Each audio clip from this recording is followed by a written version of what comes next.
मैं अंदर जा रहा हूँ, ठीक है।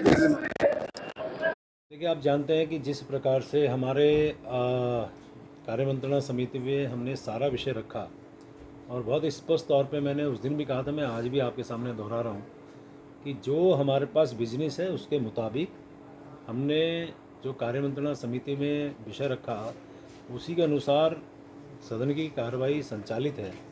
और ये भी मैंने उस दिन आग्रह किया था, यदि उसके बावजूद कोई बिजनेस रहता है, कोई विषय रहता है, तो अध्यक्ष विधानसभा का विवेक है, यदि सदन बढ़ाने की वो अनुमति देते हैं। गवर्नमेंट तो बिजनेस क्रिएट कर सकती है अगर सदन लंबा चलाना चाहती है। नहीं, क्रिएट करना और बिजनेस होना में फ़र्क है।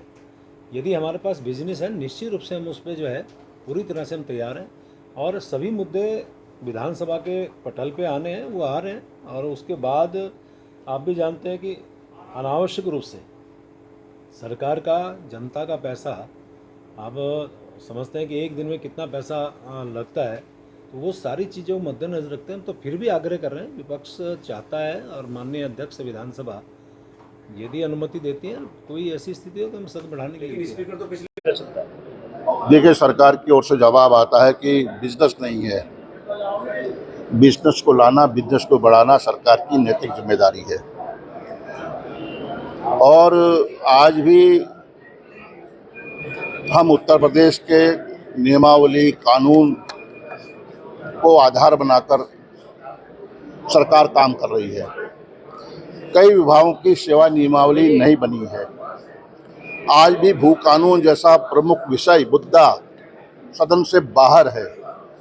सरकार अगर चाहती है, नियत साफ हो, तो बिजनेस को बढ़ा सकती है, लेकिन सरकार की मंशा सदन को संचालित करना, सदन की अवधि को बढ़ाना इसलिए नहीं चाहती सरकार, क्योंकि जो असल मुद्दे हैं, बेरोजगारी मुद्दा है, आपदा बहुत बड़ा मुद्दा बन गया है, अतिक्रमण के नाम पर जिस तरह से पूरे प्रदेश में डर का माहौल है, लोगों के घर उजाड़े जा रहे हैं, लोग की दुकानें तोड़ी जा रही हैं, नौजवान बेरोजगार सड़कों पर उतरने को बाध्य हैं, नौकरियां नहीं मिल रही हैं, तो ये तमाम विषय हैं। इन विषयों से सरकार बचना चाहती है, इसलिए सत्र को सीमित करना चाहती है। जो नियमावली में है, सत्र आहूत होना चाहिए, मात्र 60 दिन तो हाउस चलना ही चाहिए। एक वर्ष में 60 दिन सदन संचालित होना चाहिए। जो पिछले 2 वर्ष में 12 दिन हाउस संचालित हुआ है, तो ये सरकार का नजरिया, सरकार का दृष्टिकोण साफ जाहिर होता है कि सरकार मुद्दों से बचना चाहती है।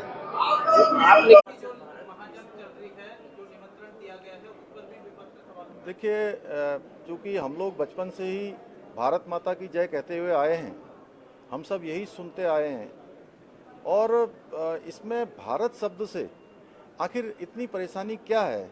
जब जब भी आदरणीय प्रधानमंत्री मोदी जी देश के परम वैभव की ओर देश को ले जाने का काम करते हैं, देश की जो हमारी संस्कृति है उस सब को लोगों के सामने लाने का काम करते हैं, कोई भी निर्णय लेते हैं तो उस पर अनावश्यक रूप से इस प्रकार की बातें करते हैं। सनातन को लेकर जिस प्रकार से आज उनके बयान आ रहे हैं, गठबंधन में शामिल नेताओं के बयान आ रहे हैं, वह निश्चित रूप से इनकी सोच को दर्शाता है कि सनातन के प्रति उनका किस प्रकार का रवैया है या जो हिंदू धर्म है उस धर्म के लिए उनकी क्या सोच है। क्योंकि गठबंधन के अंदर रहने वाले लोग, स्टालिन का बयान आता है, खड़गे जो अध्यक्ष हैं उनके लड़के प्रियंक खड़गे का बयान आता है, लेकिन किसी भी कांग्रेस के बड़े नेता का या गठबंधन के बड़े नेताओं में से, चाहे सोनिया जी हों, राहुल जी हों या कोई और नेता हो, उनके किसी का कोई खंडन नहीं आता है। ये इस बात का परिचायक है, स्पष्ट है कि इनका सबकी मौन स्वीकृति है, जो सनातन को भी और हिंदुत्व को भी किसी भी मामले में कहीं भी जो है इनके लिए सम्मान नहीं है। धन्यवाद। लगातार अभी प्रश्नकाल चला है और जितने भी पक्ष विपक्ष माननीय सदस्यों ने जो भी प्रश्न वहाँ पर पूछे हैं, सभी प्रश्नों का जवाब दिया जा रहा है और सरकार त्वरित रूप से काम कर रही है।